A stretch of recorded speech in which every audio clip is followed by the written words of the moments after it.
Hello students. Students, आज हम लोग एक नया टॉपिक पढ़ने वाले हैं और उस नए टॉपिक में कुछ रिलेटेड टू लाइट पढ़ने वाले हैं। तो मेरा पहला क्वेश्चन तुम लोगों से ये है कि what do you expect to happen अगर लाइट एक छोटे से होल से पास करता है। अगर लाइट एक होल से पास करता है, imagine that you have a hole somewhere here on the board. And यहां पर अगर मान लेते हैं एक छोटा सा होल होता और अगर यहां से मैं लाइट मारूंगा और लाइट उस स्मॉल होल से पास करेगा, then on the other side on the wall, जो पीछे है इसके पीछे थोड़ा दूर पर जो एक वॉल है, उस वॉल पे तुम क्या एक्सपेक्ट करते हो कि क्या बनेगा? What do you expect on the wall? तो शायद तुम एक्सपेक्ट कर रहे होगे, since light travels in a straight line, hole से लाइट जब ऐसे सीधा जाएगा टॉर्च से, तो लाइट उस होल में से पास करेगा and it will go straight, and वहां पर एक हमें छोटा सा डॉट दिखेगा जो हमें दूसरी वॉल पर या पीछे इस होल के दिखेगा। ठीक है, मेरे पास यहाँ पर एक चीज है, मैं इस चीज को उठाता हूं, मैं तुम्हें ये दिखाता हूँ। मेरे पास एक बहुत अच्छी चीज है यहाँ पर, ये दिख रहा है कितनी अच्छी चीज है। तो आई हैव समथिंग हियर। क्या है मैं बताता हूँ। ये बहुत ही सही चीज है, तुम्हें दिखेगा ये लाइट गन है। ठीक है, लाइट गन, लाइट गन क्या होता है? एक होती है चीज होती है, this is a light gun. ठीक है, let's name it light gun. Actually ऐसा कुछ होता नहीं है, but let's name it light gun. तो ये क्या है? ये ऐसे पैटर्न्स बनाने के काम आता है। ठीक है, ये ऐसे पैटर्न्स बनाने के काम आता है। सो यहाँ पर हो क्या रहा है, यहाँ पर ये पैटर्न क्या है, पहले पैटर्न डिस्कस कर लेते हैं। तो द पैटर्न हियर इज कि सेंटर पे you can see that there is a dot और a bright spot. Then around that bright spot we have no light. Around that bright spot there is a circle जिसमें कोई light नहीं है।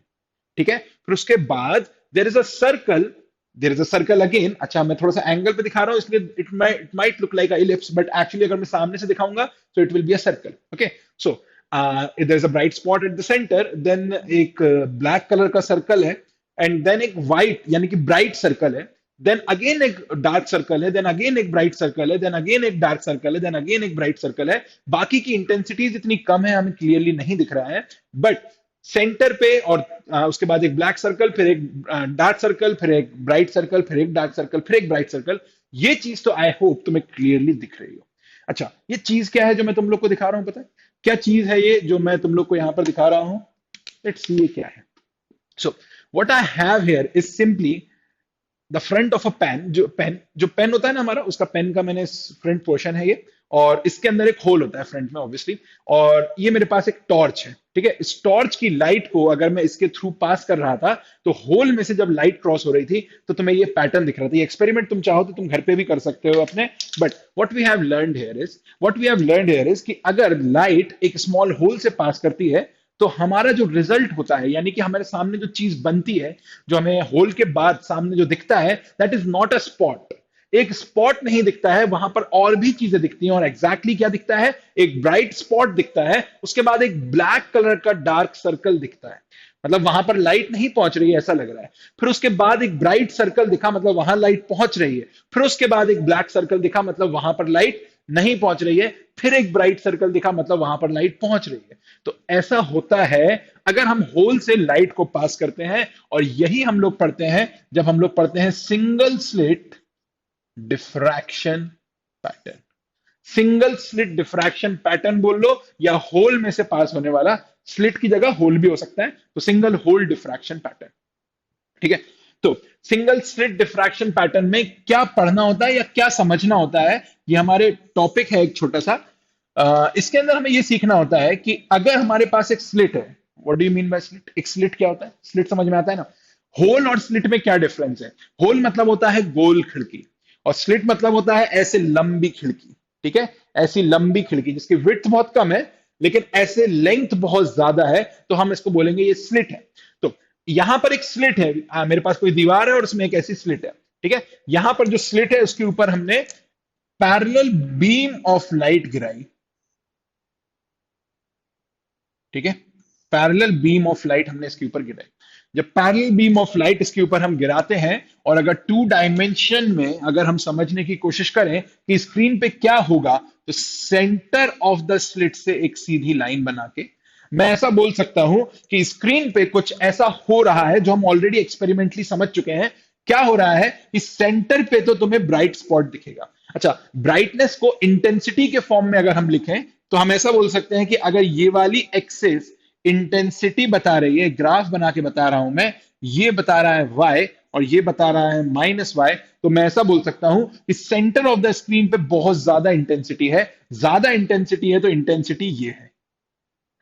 फिर जैसे जैसे मैं सेंटर से ऊपर जाऊंगा या नीचे जाऊंगा तो इंटेंसिटी कम होती जाएगी, until I achieve a black circle, यानी कि डार्कनेस, कंप्लीट डार्कनेस दिखेगा थोड़ी देर बाद, कंप्लीट डार्कनेस दिखेगा थोड़ी दूरी पर।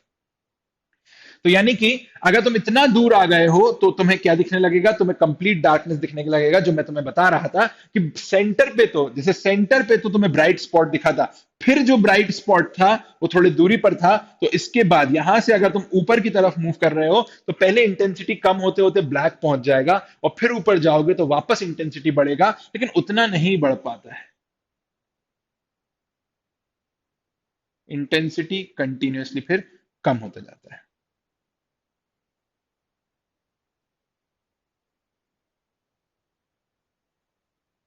तो ऐसा कुछ इंटेंसिटी हमें दिख रहा है, ये ऑलरेडी हम लोग देख चुके हैं जब हम लोगों ने ये एक्सपेरिमेंट किया।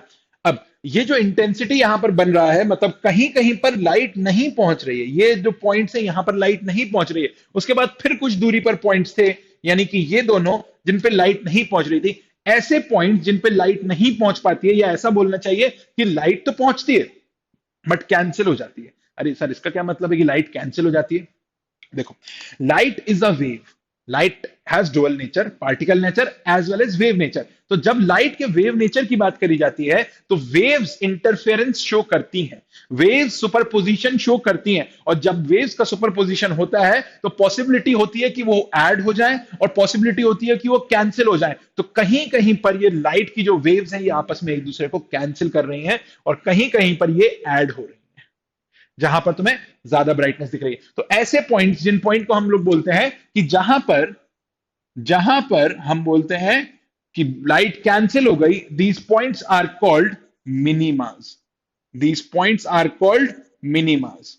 अच्छा, सेंटर से जो क्लोजेस्ट पॉइंट होता है मिनिमा का, इसको हम बोलते हैं फर्स्ट ऑर्डर मिनिमा।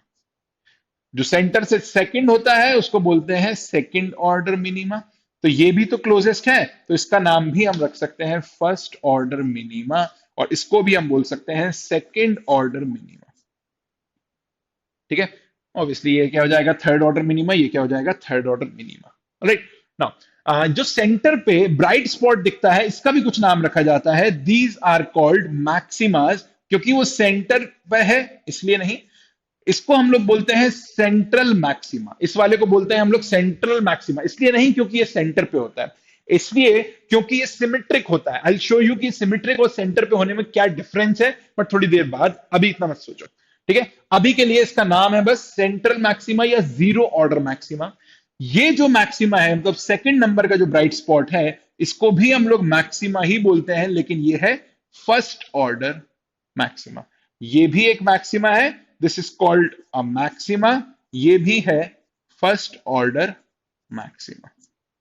ठीक है, तो ये तो हो गया इनके नाम, ये तो होगा इनके नाम, पर नाम का करें क्या, हमें अब इंपॉर्टेंट चीज, नेक्स्ट इंपॉर्टेंट चीज जो इस डिफ्रैक्शन क्वेश्चन, डिफ्रैक्शन चैप्टर में पढ़ना होती है, या इसको पूरा नाम लिखें तो सिंगल स्लिट डिफ्रैक्शन की बात चल रही है यहां पर।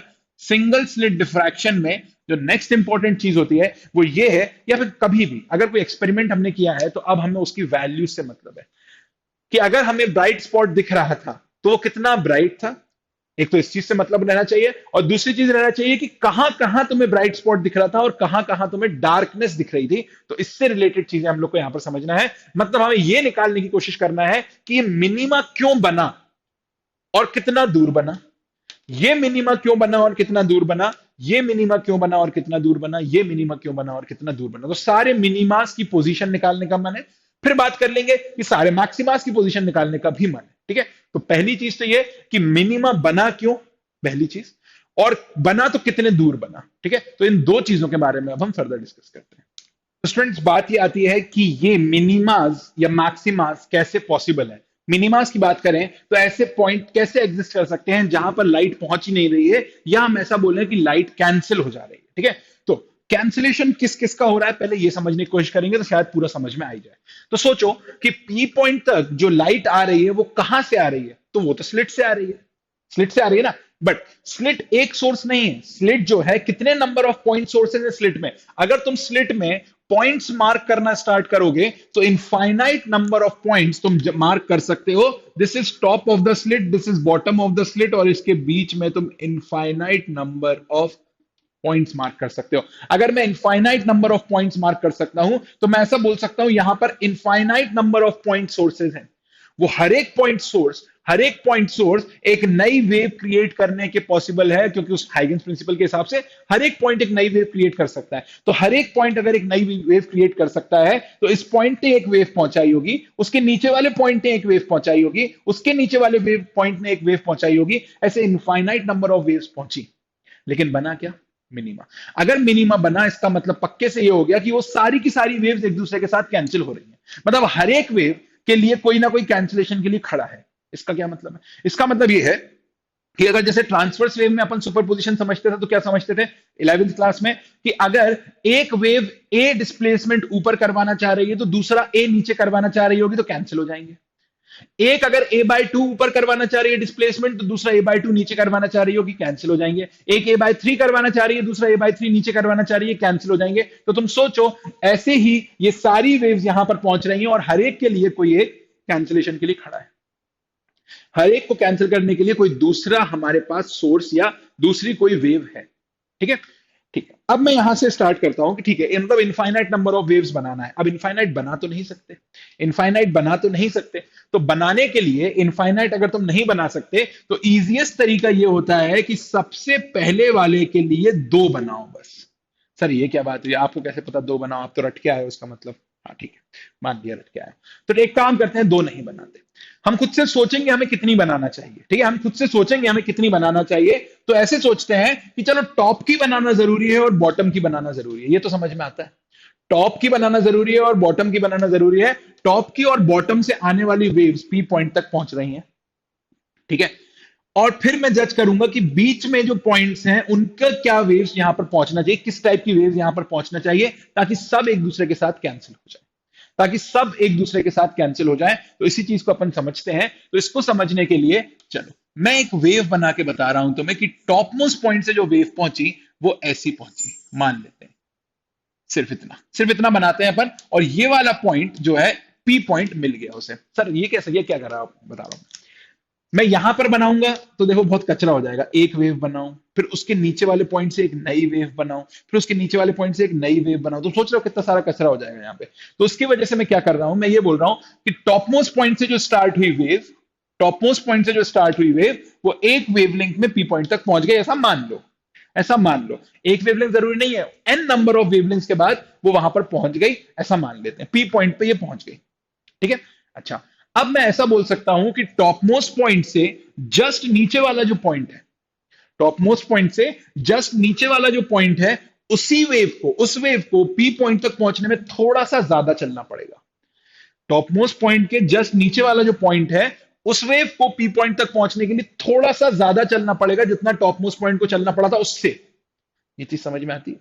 अरे भाई, टॉप मोस्ट पॉइंट जो है वो पी के ज्यादा पास है ना, उसके नीचे वाला पॉइंट पी से थोड़ा दूर, उसके नीचे वाला पॉइंट पी से थोड़ा और दूर, उससे नीचे वाला पॉइंट पी से थोड़ा और दूर। तो हम ऐसा बोल सकते हैं कि टॉप मोस्ट पॉइंट के नीचे वाले पॉइंट से जो वेव निकलेगी उसको थोड़ा सा ज्यादा चलना पड़ेगा जितना टॉप मोस्ट पॉइंट वाली वेव को चलना पड़ा था उससे। इसका मतलब ये हो गया कि दूसरी जो वेव है उसको इतना चलना पड़ा होगा। देखना देखना देखना देखना, इतना तो चलना ही पड़ा होगा, इतना तो चलना ही पड़ा होगा, थोड़ा और चलना पड़ा होगा। मतलब इतना फेज में वो पी पॉइंट तक पहुंच पाई होगी। सर पी पॉइंट आगे बढ़ गया क्या? नहीं, पी पॉइंट आगे नहीं बढ़ा। सोर्स के पोजीशन से पी पॉइंट थोड़ा ज्यादा दूर है सेकंड सोर्स के लिए। ठीक, अब इसके नीचे वाली जो वेव होगी उसको पी पॉइंट तक पहुंचने के लिए थोड़ा सा और ज्यादा चलना पड़ा होगा, इससे भी थोड़ा ज्यादा चलना पड़ा होगा। तो अब बनाता हूं, देखना, अब बनाता हूं। मान लेते हैं इधर पहुंच गई, मान लिया ये मैंने। मुझे नहीं पता ये कितना नीचे वाला पॉइंट है, मुझे नहीं पता ये कितना नीचे वाला पॉइंट है, लेकिन मान लिया ये हो गया। ठीक है, अब मुझे ये बताओ, क्या अगर ये तीन वेव्स पहुंच रही होंगी तो क्या ये एक दूसरे को कैंसिल करेंगी? ये जीरो पे ले जाना चाह रही है, इसको बोल देते हैं, चलो मान लेते हैं ये ए बाय √2 पे ले जाना चाह रही है, एग्जैक्टली a/√2 ही चाह रहा हूं मैं, ये एग्जैक्टली a/√2 पे ले जाना चाह रही है, a/2 मान लो, कोई फर्क नहीं पड़ता, a/2 मान लो, ये a 0 पे ले जाना चाह रही है, ये a/2 ऊपर ले जाना चाह रही है, ये a ऊपर ले जाना चाह रही है, कैंसिल हो सकते हैं क्या? नहीं, ये ऐड हो जाएंगे, ये तो ऐड हो जाएंगे। तो अगला एक और वेव बनाने की कोशिश करना चाहिए, ठीक है? अगली एक और वेव बनाएंगे तो वो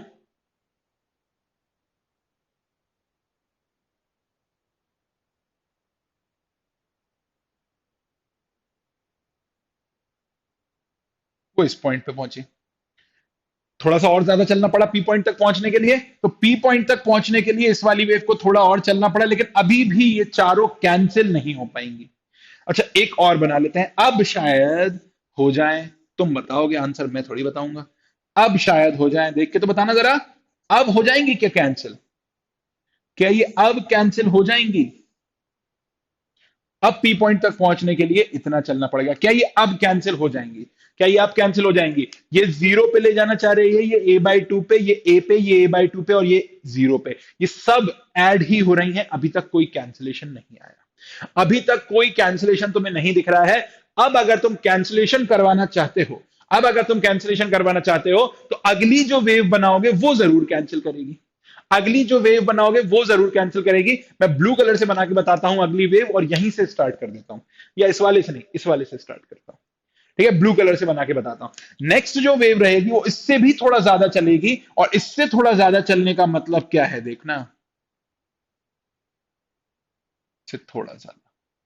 तो एक वेव हमारे पास ऐसी थी जो पी पॉइंट पे ऐसे पहुंच रही थी, और एक वेव आ गई जो पी पॉइंट तक ऐसे पहुंच रही है। तो मैं दिख रहा है ये दोनों आपस में क्या होंगे? कैंसिल हो जाएंगे, ये दोनों आपस में कैंसिल हो जाएंगे, क्योंकि ये a/2 ऊपर ले जाना चाह रही थी, तो ये a/2 नीचे ले जाना चाह रही है, ये कैंसिल हो गए। अगली जो वेव होगी वो इस वाली जो ब्लू वाली मैंने बनाई, इससे भी थोड़ा ज्यादा चलेगी, तो अगली वाली वेव थोड़ा ज्यादा चलेगी, मतलब इससे थोड़ा ज्यादा चलेगी, यहां पहुंचेगी। मतलब जो वेव पहले से बनी हुई थी वो पी पॉइंट पे किस फेज में पहुंच रही थी कि ए ऊपर ले जाना चाह रही है, और जो नई वाली वेव बनी वो पी पॉइंट पे किस पॉइंट पे पहुंच रही है कि ए नीचे ले जाना चाह रही है। देखो ये दोनों भी कैंसिल हो गए, देखो ये दोनों भी कैंसिल हो गए। सिमिलरली इसके अगली वाली जो वेव होगी, उसके भी नीचे वाली जो वेव होगी, वो इससे भी थोड़ा ज्यादा चलेगी, मतलब वो यहां वाले पॉइंट पे कहीं पहुंचेगी। देखो ये दोनों भी कैंसिल हो गए, देखो ये दोनों भी कैंसिल हो गए। तो तुम यहां से जज कर सकते हो, और देखो ये दोनों तो कैंसिल हो ही रहे हैं, ये दोनों तो कैंसिल हो ही रहे हैं। सर ये कैंसिल कहां हो रहा है? ये 0 पे ले जाना चाह रहा है, ये 0 पे ले जाना चाह रहा है, नेट तो 0 आ रहा है ना, नेट तो 0 आ रहा है ना। तो अगर इस वाली वेव को भी मैं इसमें बना दूं, देखना,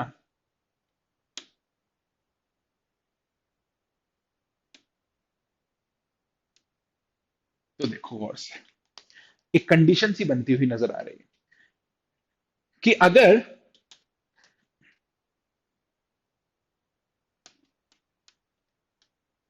अगर तुम चाहते हो कि जितनी वेव्स आ रही हैं वो सबकी सब कैंसिल हो जाएं, तो अगर मेरे पास कोई भी एक वेव है जो कोई भी एक पर्टिकुलर फेज में पहुंच रही है, तो उससे पाई ज्यादा फेज वाली वेव भी होनी चाहिए।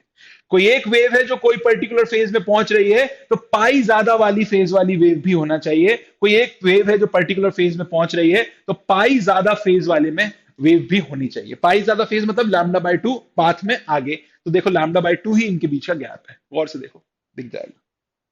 सिमिलरली यहां पर भी देख सकते हो कि अगर एक कोई वेव आ रही है, तो दूसरी एक वेव जरूर होना चाहिए जो उससे पाई फेज डिफरेंस बनाती हो, जो उससे पाई फेज डिफरेंस बनाती हो। तो इसका मतलब यह हो गया कि हर एक वेव के लिए मुझे चाहिए एक पाई फेज डिफरेंस वाली वेव होना चाहिए, हर एक वेव के लिए एक पाई फेज डिफरेंस वाली वेव होना चाहिए। तो मैं ऐसा बोल सकता हूं कि टॉप मोस्ट वाली, सुनना, टॉप मोस्ट वाली अगर 0 फेज में पहुंच रही है, अब सुनना गौर से, टॉप मोस्ट वाली अगर 0 फेज में पहुंच रही है, तो बॉटम मोस्ट वाली अगर पाई फेज में पहुंची, पूछ रहा हूं, अगर बॉटम मोस्ट वाली पाई फेज में पहुंची, तो क्या सारी की सारी कैंसिल हो जाएंगी? सोचो, क्या हर एक वेव को एक पाई फेज डिफरेंस वाली वेव मिल जाएगी? अगर टॉप मोस्ट वाली 0 फेज में पहुंच रही है, तो बॉटम मोस्ट वाली अगर पाई फेज में पहुंची, तो क्या हर एक वेव को एक कैंसिलेशन वाली वेव मिल जाएगी क्या? आंसर है नहीं मिलेगी, नहीं मिलेगी। क्यों? बहुत सिंपल सा आंसर था, तुम अगर सोचते तो बता पाते, तुक्का मारने में तुमने ज्यादा मेहनत कर ली। अगर एक मैं पॉइंट बनाऊं, ये अगर 0 फेज की है और ये अगर पाई फेज की है, और एक मैं रैंडम पॉइंट बनाऊं, तो लेट से ये π/4 फेज का है, ये अगर पाई बाय 4 फेज का है तो इससे पाई ज्यादा मतलब 5 पाई बाय 4, यानी कि पाई से भी बड़ा फेज चाहिए तुम्हें इसको कैंसिल करने के लिए। तो अगर तुमने इसको पाई फेज दे दिया है तो इससे बड़ा फेज तो तुम्हारे पास पॉसिबल ही नहीं है। इससे ज्यादा जो बॉटम मोस्ट पॉइंट यहां तक पहुंचने में मेहनत कर रहा है, जितना डिस्टेंस चल रहा है, उससे ज्यादा डिस्टेंस वाली तो है ही नहीं हमारे पास वेव, और उससे ज्यादा डिस्टेंस वाली वेव नहीं है, तो 5 पाई बाय 4 वाली कहां से लाओगे? तो ये कंडीशन गलत है। अगर मैं ऐसा बोलूं कि ऊपर वाली वेव, अगर टॉप मोस्ट पॉइंट से निकलने वाली वेव जीरो फेज में पहुंची और नीचे वाली अगर पाई फेज में पहुंची, तो ये कैंसिल नहीं होंगे, ये कैंसिल नहीं होंगे। अब मैं तुम्हें बताता हूं सही तरीका, अब मैं तुम्हें बताता हूं सही तरीका। सोचना, अगर ये जीरो फेज में निकली और ये वाली पाई फेज में निकल जाए, सोचो कौन सी, जो सेंटर से पहुंची वो पाई फेज में पहुंच जाए। अब इमेजिन करो, अगर ये जीरो फेज में निकली और ये जीरो फेज में पहुंची और ये पाई फेज में पहुंच जाए, तो हम ऐसा बोल सकते हैं इनके बीच में फेज डिफरेंस तो पाई आ गया, ठीक है। अगर तुम अब एक बनाओगे पाई बाय 4 वाली, तो एक मुझे मिलेगी 5 पाई बाय 4 वाली, ये भी कैंसिल हो जाएंगे। अगर तुम अब एक और बनाओगे पाई बाय 2 फेज में जो पहुंचेगी, तो एक और मुझे मिलेगी 3 पाई बाय 2 फेज वाली। अगर तुम एक और बनाओगे क्या बोलना चाहिए इसको, 3 पाई बाय 4 वाली, तो एक और मुझे मिल जाएगी 7 पाई बाय 4 वाली। और लास्ट जो रहेगी वो रहेगी 2 पाई फेज की, ताकि हम ऐसा बोल सकें कि अगर तुम्हारे पास जीरो से थोड़ी सी बड़ी वैल्यू है, जीरो से थोड़ी सी बड़ी वैल्यू है, तो पाई से थोड़ी सी बड़ी वैल्यू से कैंसिल हो जाएगी। लेकिन अगर पाई से थोड़ी सी छोटी वैल्यू है, तो वो 2 पाई से थोड़ी छोटी वैल्यू के साथ कैंसिल हो जाएगी। और अब हम बोल सकते हैं कि हमारे पास जितने भी सोर्सेज हैं वो सबके सब एक दूसरे के साथ कैंसिल हो जाएंगे। जितने भी सोर्सेज हैं वो किसी ना किसी के साथ कैंसिल हो जाएंगे। तो हमें यह समझ में आया यहां से कि टॉप मोस्ट पॉइंट से, स्लिट के टॉप मोस्ट पॉइंट से जो वेव पहुंच रही है, अगर वो जीरो फेज में पहुंच रही है, तो स्लिट के बॉटम मोस्ट पॉइंट से जो वेव पहुंचना चाहिए वो 2 पाई फेज में पहुंचना चाहिए। यानी कि phase difference between the top most and the bottom most wave should be 2 पाई। और ये कंडीशन है हमारी फर्स्ट ऑर्डर मिनिमा की। समझ में आया क्या करा मैंने? आई होप तुम्हें समझ में आया हो। नहीं आया तो एक बार फिर से सुनने की कोशिश करना, फिर से समझने की कोशिश करना। डिफ्रैक्शन जो चीज है वो ज्यादातर बुक्स में, एनसीईआरटी में या कॉम्प्रिहेंसिव में या इवन नोट्स में लोगों के, या कहीं भी जो मेथड बताया जाता है वो समझाया नहीं जाता है, वो रटवाने वाला मेथड होता है। जो मैं स्टार्टिंग में तुम्हें बोल रहा था कि सर आप रट के आए हो क्या, जो तुमने मुझे बोल दिया था, तो वो रटने वाला मेथड होता है कि दो पार्ट्स में डिवाइड करो और उससे आंसर आ जाएगा। बट तुम्हें कैसे पता लगेगा कि दो पार्ट्स में डिवाइड करो? टीचर ने समझा दिया तो समझ में आ जाएगा, लेकिन तुम्हें समझ में खुद से कैसे आएगा कि दो पार्ट्स में डिवाइड करना है? तो खुद से समझ में नहीं आएगा। अब मैंने जो तुम्हें बताया है वो बेसिक्स बताए हैं, बेसिक्स बताए हैं। अब गौर से सुनो, एक बार फिर से रिपीट कर देता हूं, शायद एकदम क्लियर हो जाए। मैंने ये बोला था कि टॉप मोस्ट पॉइंट से जो वेव पहुंच रही है पी पॉइंट पे, मान लेते हैं उसको इतना चलना पड़ा, जितना मैं दिखा रहा हूं ना इस ग्राफ में, इतना चलना पड़ा। तो टॉप मोस्ट पॉइंट के नीचे वाले पॉइंट से जो वेव ने स्टार्ट किया होगा उसको थोड़ा ज्यादा चलना पड़ा होगा, तो उसको इतना चलना पड़ा, थोड़ा सा ज्यादा। उसके अगली वाली वेव को थोड़ा और ज्यादा, उसके अगली वाली वेव को थोड़ा और ज्यादा। ठीक है, क्लियर है? फिर मैंने बोला उसके अगली वाली वेव को थोड़ा और ज्यादा, तो अब थोड़ा और ज्यादा तो सीधा यही बन गया। और मुझे यहां समझ में आ गया कि ये दोनों कैंसिल हो जाएंगे, क्योंकि इन दोनों के बीच में फेज डिफरेंस पाई का आ गया। उसके अगली वाली वेव को थोड़ा ज्यादा चलना पड़ेगा, तो इसके ऊपर मैंने ग्राफ बना के बताया कि थोड़ा ज्यादा चलना मतलब इन दोनों का कैंसिलेशन। इसके अगली वाली वेव को इससे थोड़ा ज्यादा चलना पड़ेगा, तो यहां तक पहुंचना पड़ा, तो एक और कैंसिलेशन। उसके अगली वाली वेव को थोड़ा और ज्यादा चलना पड़ा, तो ये एक और कैंसिलेशन। मतलब मैं ऐसा बोल सकता हूं कि इससे छोटी कंडीशन मैं नहीं बना सकता जिसमें सारी वेव्स एक दूसरे के साथ कैंसिल हो जाएं। मतलब सबसे क्लोजेस्ट पॉइंट जो रहेगा जहां पर मिनिमा बन रहा है, उसके लिए ये कंडीशन रहना चाहिए। सबसे क्लोजेस्ट पॉइंट जो रहेगा जिसके लिए मिनिमा बन रहा है, उसके लिए ये कंडीशन रहना चाहिए। एक बार और मैं तुम्हें एक दूसरे ग्राफ में ये चीज समझाऊं, एक दूसरे ग्राफ में यही चीज मैं तुम्हें समझाऊं, एक ही वेव के ग्राफ से सिंपल सी चीज बताऊं। तो मैं ये कर रहा हूं कि अगर मैंने बोला कि टॉप मोस्ट पॉइंट वाली वेव इस फेज में पहुंची है, समझना, टॉप मोस्ट पॉइंट वाली वेव इस फेज में पहुंची है, तो उसके नीचे वाली वेव थोड़े ज्यादा फेज में पहुंची है, उसके नीचे वाली वेव थोड़े और ज्यादा फेज में पहुंची है, उसके नीचे वाली वेव थोड़े और ज्यादा फेज में पहुंची है, उसके नीचे वाली थोड़े और ज्यादा, उसके नीचे वाली थोड़े और ज्यादा, उसके नीचे वाली थोड़े और ज्यादा, उसके नीचे वाली थोड़े और ज्यादा, उसके नीचे वाली थोड़े और ज्यादा। क्या ये सारे पॉइंट्स आपस में एक दूसरे को कैंसिल कर सकते हैं? ये अलग अलग एक ही वेव के ऊपर बना रहे हैं, लेकिन ये अलग अलग वेव के फेजेस हैं। क्या ये सब एक दूसरे को कैंसिल करेंगे? बिल्कुल नहीं करेंगे। सब ऊपर उठाना चाह रहे हैं तो ऐड हो जाएंगे, तो ये तो ऐड हो जाएंगे।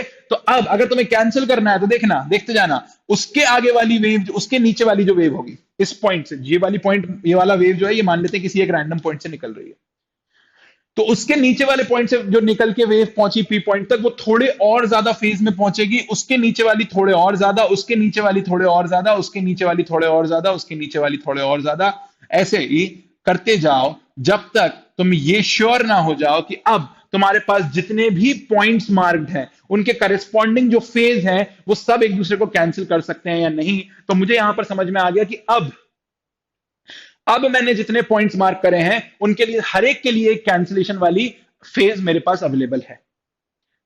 इसके लिए ये, इसके लिए ये, इसके लिए ये, इसके लिए ये, इसके लिए ये, इसके लिए ये, ऐसे करके तुम पाई पाई फेज डिफरेंस वाले बना सकते हो। मतलब अब ये वाली जो पॉइंट है, ये वाला जो फेज है, ये अगर bottom most point of the slit से निकलने वाला फेज है, ये बॉटम मोस्ट पॉइंट से निकलने वाली वेव का फेज है, तो मैं ऐसा बोल सकता हूं कि अब सारे कैंसिल हो रहे हैं। मतलब टॉप मोस्ट पॉइंट से निकलने वाली वेव और बॉटम मोस्ट पॉइंट से निकलने वाली वेव के बीच में path difference should be lambda and phase difference should be 2 पाई। तो this is the condition for first order minima. But book में कैसे बताया जाता है, अब हम वो बात करते हैं। ये तो मैंने समझाने के लिए तुम्हें सिखा दिया कि बेसिक्स क्या है, बट बुक्स में कैसे बताया जाता है, जो डेरिवेशन में आता है, तुम्हारे स्कूल एग्जाम्स में भी आता है। और वैसे तो अब नीट या जेडबलई की बात करें तो डिफ्रैक्शन टॉपिक है, बट डेरिवेशन थोड़ी आएगा उसमें, तो सीधा फॉर्मूले के बेस पे अपन को क्वेश्चन सॉल्व करना होगा कुछ, तो उसमें डेरिवेशन नहीं आएगा। तो इसलिए अपन डेरिवेशन एक बार स्कूल लेवल के लिए इसको समझ लें। तो जो मैंने ग्राफ तुम लोग को, जो मैंने ग्राफ वेव्स का बना के बताया, उससे हम लोग ये समझ गए कि जिस पॉइंट पर फर्स्ट ऑर्डर मिनिमा बन रहा है, वहां पर पहुंचने वाली वेव्स, जिस पॉइंट पर फर्स्ट ऑर्डर मिनिमा बन रहा है, वहां पर पहुंचने वाली वेव्स जो टॉप मोस्ट पॉइंट से आ रही है और जो bottom most point of the slit से आ रही है, उनके बीच में पाथ डिफरेंस लैम्डा होगा, उनके बीच में पाथ डिफरेंस लैम्डा होगा। अब एक पहली चीज तो मैं तुम्हें चलो ये बता दूं कि इससे कंडीशन क्या बन रही है, और जैसे ही कंडीशन बन जाएगी तो चीजें बहुत आसान हो जाएंगी तुम्हारे लिए समझ। अगर मैं इंटरफेरेंस की बात करूं तो उसमें दो स्लिट हुआ करती थी, और दोनों स्लिट्स के बीच में अगर डिस्टेंस हुआ करता था डी, तो दो स्लिट्स मतलब दो पॉइंट सोर्स हुआ करते थे, और उनकी वजह से अगर तुम किसी भी पी पॉइंट पे पाथ डिफरेंस निकालते थे इन दोनों सोर्सेस की वजह से, तो तुम्हारा आंसर आता था कि path difference is equal to D sine theta, where D is the distance between these two point sources. And theta क्या होता था? थीटा होता था इनके सेंटर से पी पॉइंट तक का ज्वाइन करो लाइन, एक लाइन सीधी खींचो, और ये एंगल, और ये सीधी मतलब S1 S2 के परपेंडिकुलर, तो ये एंगल थीटा होता था। और पी पॉइंट तक का पाथ रेफरेंस तुम या तो डी साइन थीटा से लिखते थे, और एक और फॉर्मूला था हमारे पास D Y by capital D. ये दो फॉर्मूले थे। अब देखो, इसी बेसिस पे अब हमें ये चीज समझ में आ चुकी है यहां पर डिफ्रैक्शन में, कि जो वेव टॉप मोस्ट पॉइंट से आ रही है और जो वेव बॉटम मोस्ट पॉइंट से आ रही है, उन दोनों के बीच में अगर तुम किसी भी पॉइंट पे पाथ डिफरेंस निकालोगे, किसी भी पॉइंट पे, मैं नहीं बोल रहा मिनिमा की बात कर रहा हूं, मैं बोल रहा हूं किसी भी पॉइंट पे, अगर तुम किसी भी पॉइंट पे पाथ डिफरेंस निकालोगे, तो ये एक पॉइंट सोर्स है, ये एक पॉइंट सोर्स है, और इन दोनों पॉइंट सोर्सेस के बीच में गैप कितना है? A. A denotes the width of the slit, कितना चौड़ा स्लिट है, कितना ज्यादा चौड़ा स्लिट है, विड्थ कितना है स्लिट का, वो ए है। तो अगर ये डिस्टेंस ए है तो देखते जाना, अगर मैं एक एंगल थीटा मार्क करूं, बिल्कुल वैसे ही जैसे वहां पर इंटरफेरेंस में करता था, तो मैं ऐसा बोल सकता हूं कि एट एनी पॉइंट पी, अगर ये एंगल थीटा है, तो path difference between the waves coming from top most point and coming from bottom most point should B A sine theta. At any point, path difference should be equal to a sine theta, or path difference should be equal to ay by capital D, where this distance denotes capital D and this distance denotes y. बिल्कुल वही चीज देखो, एक बार गौर से notice करो, S1 S2 दो sources थे, उनके बीच का डिस्टेंस d था, पी पॉइंट पे पाथ डिफरेंस निकालना था, डी साइन थीटा आंसर आया था। टी और बी भी दो सोर्सेज हैं, उनके बीच का डिस्टेंस ए है, थीटा एंगल पर पाथ रेफरेंस निकालोगे तो डी साइन थीटा की जगह ए साइन थीटा हो गया और डी वाई बाई डी की जगह ए वाई बाई डी हो गया, उससे कोई फर्क नहीं पड़ा। ठीक है, तो ये हो गया path reference at any point. अब हम ऑलरेडी एक कंडीशन निकाल चुके हैं कि जब हम फर्स्ट ऑर्डर मिनिमा की बात कर रहे हैं तो path reference between these two sources at point P, अगर पी पॉइंट मिनिमा रिप्रेजेंट कर रहा है तो path reference between these two sources should be equal to lambda. तो देखना, for first minima, for first minima condition हमारी बन गई A sine theta is equal to lambda. Path reference जो है वो लैम्डा के बराबर कर दिया, तो A sine theta is equal to lambda condition बन गई, और A Y by capital D is equal to lambda. ये कंडीशन बन गई तुम्हारी फर्स्ट मिनिमा के लिए। उस तरफ जो मैंने लिखा है वो सिर्फ कंपैरिजन के लिए लिखा था, इसलिए मैं इसको हटा रहा हूं, सिर्फ कंपैरिजन के लिए, ताकि मुझे वो चीज डिराइव ना करना पड़े। मैं सीधा तुम्हें प्रूव कर दूं कि अगर S1 S2 के बीच में path reference D sine theta आया था तो T और B के बीच में क्योंकि गैप A है तो path reference A sine theta या A y बाय डी आएगा। तो पहले मिनिमा के लिए हमारी ये कंडीशन बन गई। किस बेसिस पे हमने ये कंडीशन निकाली थी लैम्डा? हम लोग ने सोचा था कि T के बाद वाला सोर्स, उसके बाद वाला सोर्स, उसके बाद वाला सोर्स, उसके बाद वाला सोर्स, ऐसे सारे जितने भी सोर्सेज हैं वो सारे एक दूसरे को कैंसिल कर पाए। तो हमें पता लगा था पाथ रेफरेंस लैम्डा के बिना ये चीज पॉसिबल नहीं है। पाथ रेफरेंस अगर लैम्डा होगा तो टी और सी के बीच में जितने भी सोर्सेज हैं उनका पाई डिफरेंस वाले सोर्सेज तुम्हें यहां पर एग्जिस्ट करते हुए मिल जाएंगे। ठीक है, अच्छा, सिमिलरली अगर हम लोग कल को सेकंड मिनिमा की कंडीशन निकालें फॉर सेकंड मिनिमा, तो तुम्हें यह समझ में आएगा कि फॉर सेकंड मिनिमा हमारा पाथ डिफरेंस जो होना चाहिए ना, पाथ डिफरेंस जो होना चाहिए ना between T and B, that will be equal to 2 lambda. That will be equal to 2 lambda. Path difference between topmost point source and bottommost point source कितना आया था? लैम्डा आया था। तो जब सेकंड मिनिमा की बात करोगे तो path difference between these two will be 2 lambda. बिल्कुल सेम कंडीशन, उसी तरीके से। क्या होगा प्रूफ? मैं बता रहा हूं क्या प्रूफ होगा। मुझे ये पता है, सुनना, मुझे ये पता है कि लैम्डा बाय 2 तक में जितने भी सोर्सेज लाई करते हैं, लैम्डा बाय 2 तक में जितने भी सोर्सेज लाई करते हैं वो सारे कैंसिल हो जाते हैं नेक्स्ट लैम्डा बाय 2 से। फिर अगले लैम्डा बाय 2 में जितने भी लाई करेंगे वो सारे कैंसिल हो जाएंगे नेक्स्ट लैम्डा बाय 2 से। तो टोटल कितना पाथ हो गया? 2 लैम्डा। करके बताता हूं, देखो अब पूरा एक्सप्लेन नहीं कर रहा हूं मैं, लेकिन फिर भी एक बार देखो, बस जल्दी से बता देता हूं। हमने प्रूव करा कि जितने भी लैम्डा बाय 2 गैप में जितने भी टाइप के सोर्सेज हैं वो सारे कैंसिल हो रहे हैं नेक्स्ट लैम्डा बाय 2 से, क्योंकि पाथ रेफरेंस पाई का हर एक के लिए मिल जाता है। अब अगर तुम्हें और अगला मिनिमा चाहिए, अगला मिनिमा चाहिए, तो अब अगले लैम्डा बाय 2 वाले अगले लैम्डा बाय 2 वाले से कैंसिल हो जाए। तो टॉप मोस्ट पॉइंट वाला अगर इस फेज में पहुंच रहा है तो बॉटम मोस्ट पॉइंट वाला इस फेज में पहुंचे। अगर बॉटम मोस्ट पॉइंट वाला उस फेज में पहुंचेगा तो तुम बोल सकते हो ये सारे इनसे कैंसिल, ये सारे इनसे कैंसिल। समझ में आ गया होगा, ऑल्दो तुम्हें दिख नहीं रहा लेकिन समझ में आ गया होगा कि सारे के सारे जितने भी सोर्सेज हैं उनके लिए एक एग्जिस्ट करेगा पाई डिफरेंस वाला सोर्स, यानी कि टी और बी के बीच में अगर पाथ डिफरेंस लैम्डा हुआ तो पहला मिनिमम मिलेगा। पाथ डिफरेंस 2 लैम्डा हुआ टी और बी के बीच में तो दूसरा मिनिमम मिलेगा। पाथ डिफरेंस 3 लैम्डा हुआ तो तीसरा मिनिमम मिलेगा। पाथ डिफरेंस 4 लैम्डा हुआ तो चौथा मिनिमम मिलेगा। तो delta X equal to 2 lambda तुम्हें रिप्रेजेंट करके बताएगा कि सेकंड मिनिमा की कंडीशन है। ठीक है, अच्छा, डेल्टा एक्स को अगर मैं डाल दूं A sine theta is equal to lambda और ये, तो इससे तुम्हें आंसर मिलेगा। ये कौन सा पाथ रेफरेंस डिनोट कर रहा है? This denotes the path reference between top most point का source and bottom most point का source. This denotes the path reference between top most point का source and bottom most point का source.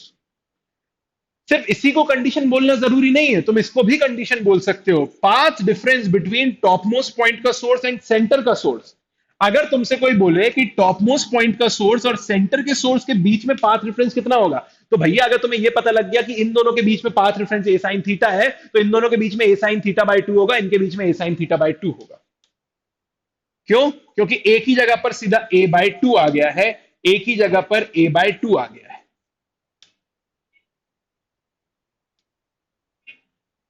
आई बात समझ में? क्लियर है? तो A sine theta equal to lambda denote कर रहा है कि पाथ रेफरेंस बिटवीन टी वाला सोर्स एंड बी वाला source at P point should be lambda. ठीक है, अच्छा, यहां से तुम बोल सकते हो कि ए साइन थीटा, क्योंकि डेल्टा ए साइन थीटा कौन सा पाथ रेफरेंस नोट करता है? टी और बी के बीच का, और टी और बी के पाथ रेफरेंस को ही मैंने प्रूव करके बताया था कि पहले मिनिमम में लैम्डा होना चाहिए, दूसरे मिनिमम में टू लैम्डा होना चाहिए, तो this should be equal to two lambda, या फिर मैं बोलूं कि A Y by D should be equal to two lambda. अब इतना सारा क्या लिखना? अब इतना सारा क्या लिखना? For nth minima. अगर मैं डायरेक्टली एनथ मिनिमा का ही लिख दूं तो, अगर मैं डायरेक्टली एनथ मिनिमा का ही लिख दूं तो मैं बोलूंगा कि delta X path reference between top most point से निकलने वाली wave and bottom most point से निकलने वाली wave for nth minima should be equal to N lambda. अगर ये एन लैम्डा के बराबर है तो मैं बोलूंगा A sine theta should be equal to N lambda, या A Y by capital D should be equal to N lambda. ठीक है, समझ में आई बात? यहां तक बात समझ में आई क्या कर रहा है अपन ने? हाँ, मैं जरूर ये बोल रहा था कि मैं स्कूल वाला डेरिवेशन भी बताऊंगा, लेकिन अभी रुक जाओ थोड़ा सा, लेट्स हम कंडीशन निकाल लेते हैं अपनी, हम आंसर निकाल लेते हैं, फिर आखिरी में एकदम स्कूल वाला डेरिवेशन समझ लेंगे। ठीक है, ठीक है, आखिरी में आंसर बिल्कुल समझ लेंगे। तो यहां तक तुम्हें समझ में आ गया होगा। अगर समझ में नहीं भी आया तो भी याद तो करना ही पड़ेगा ये।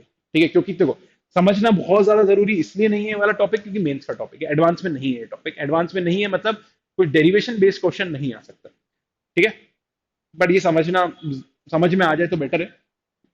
तो मैंने तुम्हें ये बताया, जो इसको तुम फिर से एक बार देखने की कोशिश करना, और फिर ये वाली कंडीशन खुद से निकालने की भी कोशिश करना, तुम्हें रियलाइज हो जाएगा। ये कंडीशन तो मैंने समझा दी है तुम लोग को कि टॉप मोस्ट पॉइंट और बॉटम मोस्ट पॉइंट से निकलने वाली वेव्स के बीच में जो पाथ रेफरेंस है वो लैम्डा होना चाहिए at the first minima. Nth minima के लिए अपन ने जनरल कंडीशन यहां पर लिख ली है। अब इससे देखो, मैं दो चीजें लिखूंगा। एक तो A sine theta equal to N lambda से मैं लिख सकता हूं sine theta is equal to N lambda by A, denotes the angle theta at which you will find minimas. Denotes the angle theta at which you will find minimas. So this is nearly equal to theta is equal to n lambda by a. ये करीब करीब तुम्हें बताता है कि theta की value n lambda by a है। अच्छा, अगर तुम दो कॉन्जिक्यूटिव थीटास की बात करोगे, दो कॉन्जिक्यूटिव थीटास की मतलब दो कॉन्जिक्यूटिव मिनिमास की, जैसे मान लो तुम फोर्थ ऑर्डर और फिफ्थ ऑर्डर मिनिमा की बात करो, तो fourth order minima will be at angle 4 lambda by A, fifth order minima will be at angle 5 lambda by A. तो एंगुलर गैप कितना हुआ उनके बीच में? दो मिनिमास के बीच में सेंटर से देखने में एंगुलर गैप कितना मिला? Lambda by a. Gap, angular difference, angular width, angular width between two minimas कितना दिख रहा है तुम्हें? Lambda by A. This is called angular fringe width, this is called angular fringe width. Angular fringe width आ गई lambda by a, angular fringe width आ गई हमारी लैम्डा बाय ए। सिमिलरली ये a Y by d equal to N lambda से हम बोल सकते हैं कि y की वैल्यू आ रही है N lambda D by A, N lambda D by ए। अब फिर से अगर तुम दो कॉन्जिक्यूटिव मिनिमास का बीच का गैप निकालोगे, जैसे पुट करो n की वैल्यू 2 और फिर पुट कर दो 3, तो 2 पुट करोगे तो 2 लैम्डा डी बाय ए आएगा, और 3 पुट करोगे तो 3 लैम्डा डी बाय ए आएगा। तो गैप कितना है उनके बीच में? लैम्डा डी बाय ए। ये उनके बीच का डिस्टेंस वाला गैप है। ठीक है, तो इसको बोलते हैं अपन फ्रिंज विड्थ। ठीक है, तो इसको बोलते हैं अपन फ्रिंज विड्थ। तो मैं लिख रहा हूं फ्रिंज विड्थ आ गई, fringe width is equal to lambda D by a. ठीक है, फ्रिंज विड्थ आ गई लैम्डा डी बाय ए। तो अगर कभी भी डिफ्रैक्शन पैटर्न में फ्रिंज विड्थ पूछी जाती है तो आंसर है लैम्डा डी बाय ए, और अगर एंगुलर फ्रिंज विड्थ पूछी जाती है तो आंसर है लैम्डा बाय ए। क्या डिनोट कर रहा है? एंगुलर फ्रिंज विड्थ डिनोट्स, लिख लो इस चीज को, angular fringe width denotes, angular fringe width denotes the angle subtended by, the angle subtended by any maxima, any maxima या any fringe, the angle subtended by any fringe. Fringe मतलब क्या होता है? याद है फ्रिंज मतलब क्या होता है? फ्रिंज मतलब होता है distance between two मिनिमास। The angle subtended by any fringe, the gap between two मिनिमास is called a fringe. ये भी लिख लो अगर लिखना है तो, the gap between two मिनिमास is called a fringe, called one fringe. The gap between two मिनिमास is called a fringe. ठीक है, ये कहीं और लिख लिया। ठीक है, तो मैंने क्या बोला? द एंगल बिटवीन टू मिनिमास, नहीं नहीं नहीं नहीं नहीं, the angle subtended bye a fringe, the angle subtended bye a fringe is called angular fringe width. The angle subtended by a fringe is called angular fringe width. और उसी तरीके से the width of a fringe is called fringe width. The width of a fringe is called fringe width, और वो कितना होता है lambda D bye. समझ में आई बात? समझ में आई बात? एक बार डायग्राम में बना के बताऊं, एक बार डायग्राम में बना के बताऊं। तो इसको मैं हटा रहा हूं, यहां एक डायग्राम बना के तो मैं ये चीज शो करता हूं। ठीक है,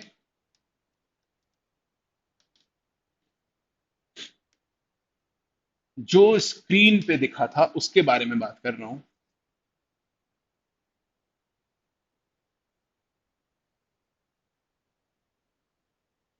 ऐसा था, तुमने निकाला ये गैप, एंड तुम प्रूव कर दिया तुमने कि this gap is lambda D by A, this gap is lambda D by A, this gap is lambda D by, ये प्रूफ कर दिया। This is fringe width. समझा रहा हूं फ्रिंज विड्थ क्या होता है। ये सेंटर ऑफ द स्लिट है, स्लिट समझ में आता है, ये सेंटर ऑफ द स्लिट, ये पॉइंट सी है। पॉइंट सी पर कोई भी दो मिनिमा अगर ज्वाइन करोगे तो this is our angular fringe width lambda by a. समझ में आया? जो मैंने निकाला वो डायग्राम में शो कर रहा हूं। ठीक है, अच्छा, इसका नाम क्या होता था? इसका ये होता था first minima, first order minima. ये कहां मिलेगा? y इक्वल टू, जब n की वैल्यू 1 डालोगे तो लैम्डा डी बाय। ठीक है, तो ये वाला गैप जो है ये लैम्डा डी बाय ए है।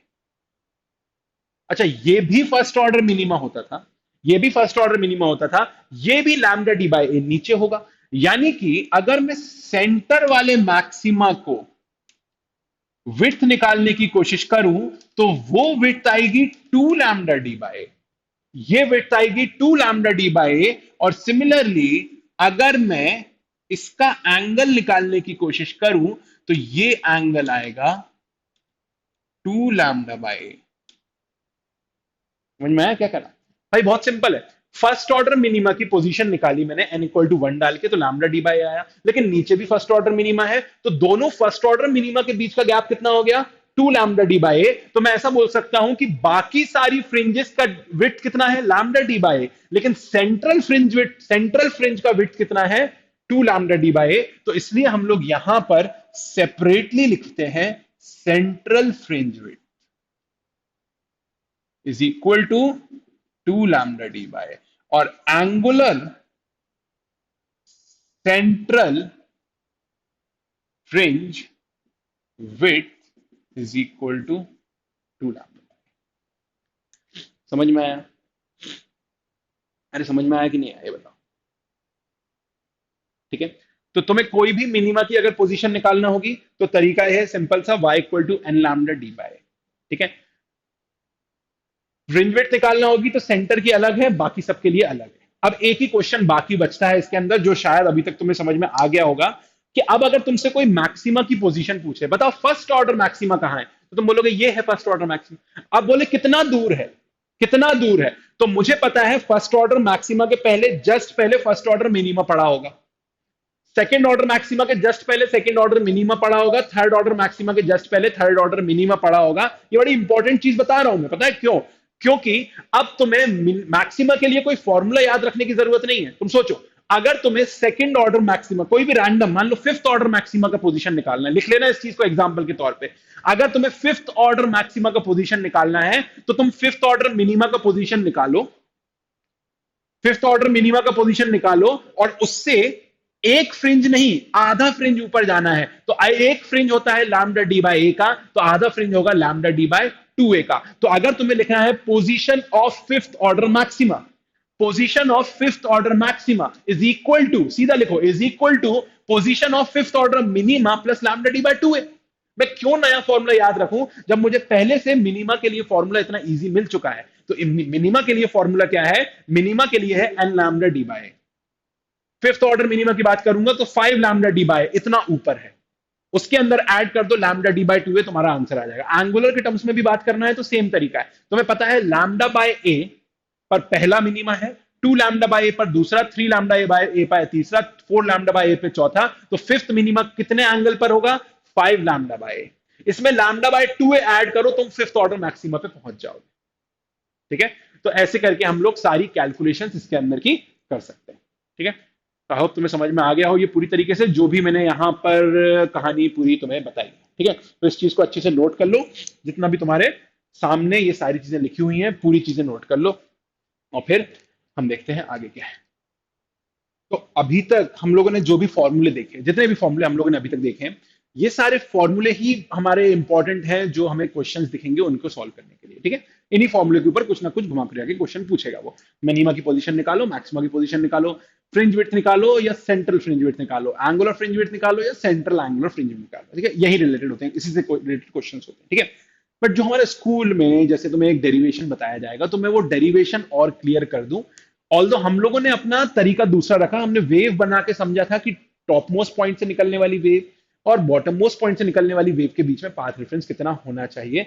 बट स्कूल में जो डेरिवेशन रहेगा वो थोड़ा सा अलग है। अगर मैं पहले बताता शायद समझ में नहीं आता, लेकिन अब समझ में आ जाएगा। ठीक है, तो उसमें क्या करते हैं कि जैसे अगर तुम्हें फर्स्ट मिनिमा की पोजीशन निकालना है, मान लो तुम्हें फर्स्ट मिनिमा की पोजीशन निकालना है, तो तुम स्लिट को दो पार्ट्स में डिवाइड करो। मतलब स्लिट को दो पार्ट्स में डिवाइड करेंगे तो क्या हो जाएगा, ये ऊपर वाला पार्ट अलग नीचे वाला पार्ट अलग, दो इक्वल पार्ट्स में स्लिट को डिवाइड करो। दो इक्वल पार्ट में स्लिट को डिवाइड करने के बाद ऊपर वाले पार्ट का, ऊपर वाले पार्ट को बोल दो कि इफेक्टिवली सोर्स कहां रखा गया है, एट इट सेंटर। और नीचे वाले पार्ट के लिए भी सेम चीज बोल दो कि इफेक्टिवली सोर्स कहां रखा गया है, एट इट्स सेंटर। तो हम ऐसा बोल सकते हैं इफेक्टिवली हमारे पास अब दो पॉइंट सोर्सेज हैं, ऐसा अजम्पशन लेके। ठीक है, तो इफेक्टिवली अब हमारे पास दो पॉइंट सोर्सेज हैं placed at the centres. Now दो सोर्सेज हम कंसिडर करके चल रहे हैं। अब हम ये चाहते हैं कि इन दोनों सोर्सेज से पहुंचने वाली वेव जो है वो क्या हो जाए, एक मिनिमा क्रिएट कर दें। तो अगर तुम चाहते हो मिनिमा क्रिएट हो जाए तो तुम सीधा बोल सकते हो कि फर्स्ट मिनिमा के लिए कंडीशन ये हो गई, समझना, कंडीशन ये हो गई कि दो सोर्सेज हैं एट डिस्टेंस, इनके बीच का डिस्टेंस कितना हो जाएगा, a/2। इनके बीच का डिस्टेंस कितना हो जाएगा, a/2। अब तुम चाहते हो कि these two sources should produce a minima at this point, तो तुम बोल सकते हो इनके बीच में पाथ डिफरेंस कितना आएगा इस पी पॉइंट तक। Path difference will be equal to, can be written as दो तरीके, एक तो a/2 साइन थीटा और the path difference between these two sources can also be written as a/2 y/d। यही होता था, ये होता था if distance between two sources small D, तो पाथ डिफरेंस आता था डी साइन थीटा या डी वाई बाई डी। तो डी की जगह अपन ने a/2 रिप्लेस कर दिया है और कुछ नहीं है। तो this is the path difference between these two sources at point P. अब क्योंकि हम पहला मिनिमा निकालना चाह रहे हैं तो हम बोलेंगे कि at P path difference between the two sources should be equal to λ/2। क्योंकि मिनिमा के लिए अगर दो ही सोर्सेज होते थे, अगर बहुत सारे सोर्सेज होते थे, तो अपन को सबको कैंसिल करने के लिए सबके बीच में पाथ डिफरेंस λ/2 आना चाहिए। तो अपन को टी और बी के बीच में पता लगा था पाथ डिफरेंस लैम्डा होना चाहिए। ठीक है, बट अब दो ही सोर्सेज हैं तो इनके बीच में पाथ डिफरेंस डायरेक्टली अपन λ/2 बोल देंगे। तो इनके बीच का अगर पाथ डिफरेंस λ/2 बोला मैंने और इसके बराबर कर दिया तो तुम्हें पता लग जाएगा a/2 साइन थीटा इज λ/2, या फिर इसके बराबर कर दिया तो a/2 y/d is equal to λ/2। टू टू गया, इधर भी टू टू गया, तुम्हारे पास कंडीशन आ गई a sine theta is equal to lambda, यहां पर कंडीशन आ गई a y/d is equal to lambda. देखो गौर से, ये वही कंडीशन है। तो आगे की कहानी भी बिल्कुल वैसी की वैसी हो जाएगी कि theta is equal to lambda by a पर पहला मिनिमम मिलेगा, y equal to lambda D by a पर पहला मिनिमम मिलेगा, जो सारी चीजें हम पहले से कैलकुलेट कर चुके हैं। समझ में आई बात? तो दो सोर्सेज में डिवाइड करने से हम लोगों ने ये चीज अजम्पशन लिया, दो सोर्सेज का सेंटर पे नेट सोर्स को रख सकते हैं तो सेम आंसर मिल जाता है। समझ में आई बात? ठीक है, फिर उसके बाद क्या होगा, ये हो गया अपन का कि derivation for position of first minima. This is derivation for position of first minima. अब derivation for position of second minima अलग से आएगा। Derivation for position of second minima के लिए हम इस सोर्स को चार पार्ट्स में डिवाइड कर देंगे। इतनी देर में तुम लिख ही लेते हो, मुझे पता है, बहुत फास्ट लिखते हो तुम लोग। ठीक है, तो तुम लोगों ने तो ये लिख ही लिया है, तो मैं इसको हटा देता हूं। अब मैं बता रहा हूं कि derivation for position of second order minima. अब जब सेकंड ऑर्डर मिनिमा की बात चलती है तो कैसे करा जाता है, देखना देखना देखना, समझ लेना। ठीक है, सेकंड ऑर्डर मिनिमा की बात चलती है तो कैसे किया जाता है, तो हम इस सोर्स को चार पार्ट्स में डिवाइड करेंगे, चार इक्वल पार्ट्स में ये सोर्स डिवाइड हो जाएगा। चार इक्वल पार्ट्स में ये सोर्स डिवाइड हो गया। अब हम बोलेंगे कि इफेक्टिवली चार सोर्सेज हैं, एक दो तीन चार। इन चार सोर्सेज में अगर तुम ये वाला गैप चेक करोगे तो this gap is a/4 a/4 a/4। All of these gaps are a/4।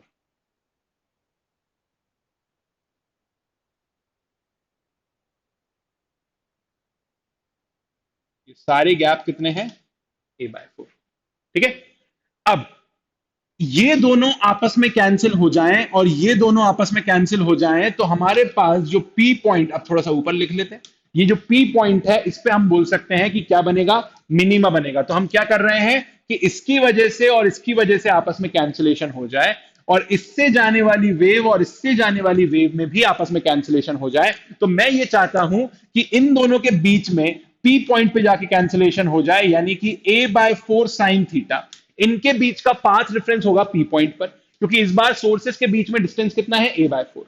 तो इन दोनों के बीच में डिस्टेंस a/4, तो पी पॉइंट पे पाथ रेफरेंस विल बी इधर a/4 साइन थीटा, या इस पाथ रेफरेंस को मैं लिख सकता हूं a/4 y/d। This should cancel, this should cancel, these two should cancel each other, मतलब ये path reference should be equal to λ/2। कर दो, तुम्हारा रिजल्ट आ गया। 2 से 4 कटा, ये आ गया, और a sine theta is equal to 2 lambda, या sine theta is equal to 2 lambda by a. देखो सेकंड के लिए sine theta equal to n lambda by a या theta equal to n lambda by a ही answer आया था। Similarly यहां से तुम्हारे पास आ जाएगा y इज इक्वल टू, ये 2 और 4 कट के 2 मिला, ये बन जाएगा y equal to 2 lambda D by a. देखो n lambda D by a answer आया था अपन का nth ऑर्डर के लिए, यहां पर अपन का सेकंड ऑर्डर के लिए 2 लैम्डा डी बाय ए आ गया। समझ में आई बात क्या करा? ठीक है। तो मिनिमा बनाने के लिए ये कंडीशन है कि अपन इवन नंबर ऑफ सोर्सेज में डिवाइड करेंगे। इवन नंबर ऑफ सोर्सेज में डिवाइड करने के बाद उनका इफेक्टिव मतलब इवन नंबर ऑफ पार्ट्स में डिवाइड करेंगे। इवन नंबर ऑफ पार्ट्स में डिवाइड करने के बाद हर पार्ट का centre will behave like a source, हर पार्ट का centre will behave like a source, and do two consecutive sources should cancel each other. Pairs बना लो, इधर पेयर पेयर पेयर, ऐसे 6 बनेंगे तो दो दो के पेयर बना दिए, 8 बने तो तीन तीन के, सॉरी 4 पेयर बन गए, तो ऐसे दो दो के पेयर बनाते जाओ और आपस में उनको कैंसिलेशन करते जाओ, तुम्हें मिनिमा की कंडीशन मिलती जाएगी, तुम्हें मिनिमा की कंडीशन मिलती जाएगी। ठीक है। तो आई होप तुम्हें पूरी तरीके से समझ में आ गया हो ये क्या किया मैंने। अब जब तुम स्कूल का डेरिवेशन देखोगे तो उसमें एक मैक्सिमा का डेरिवेशन भी होगा। अब मैक्सिमा का डेरिवेशन कैसा है वो भी बता देता हूं।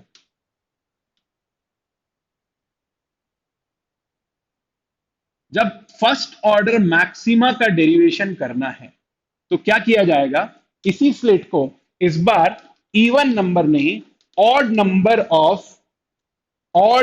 ऑफ पार्ट्स में डिवाइड किया जाएगा। फर्स्ट ऑर्डर मैक्सिमा के लिए 3 पार्ट्स में डिवाइड करो, इन दो से पहुंचने वाले आपस में कैंसिल हो जाएंगे और तीसरे वाले की वजह से तुम्हें इंटेंसिटी मिल जाएगा।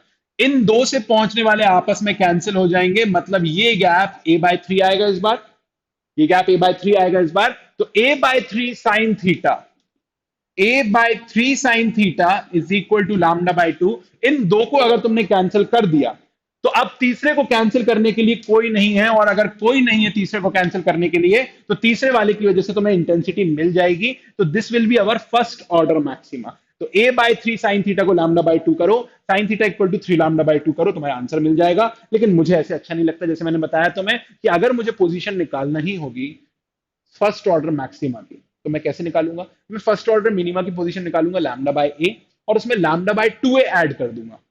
Angular position λ/a plus λ/2a, तो मैं अपने आप ही 3 λ/2a आंसर मिल जाएगा, और वही आंसर यहां से भी मिलेगा।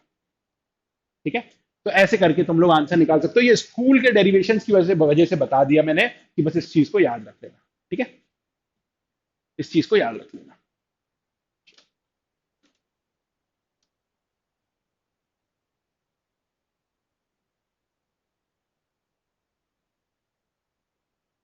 ठीक है, तो एक काम करते हैं अब, क्योंकि अपन लोगों ने काफी सारा डिफ्रैक्शन पढ़ लिया है अब, तो अब हम जब नेक्स्ट क्लास में मिलेंगे तो इस डिफ्रैक्शन को खत्म कर देंगे, क्योंकि बहुत ही छोटा टॉपिक है, शायद नेक्स्ट क्लास के आधे में ही खत्म हो जाएगा।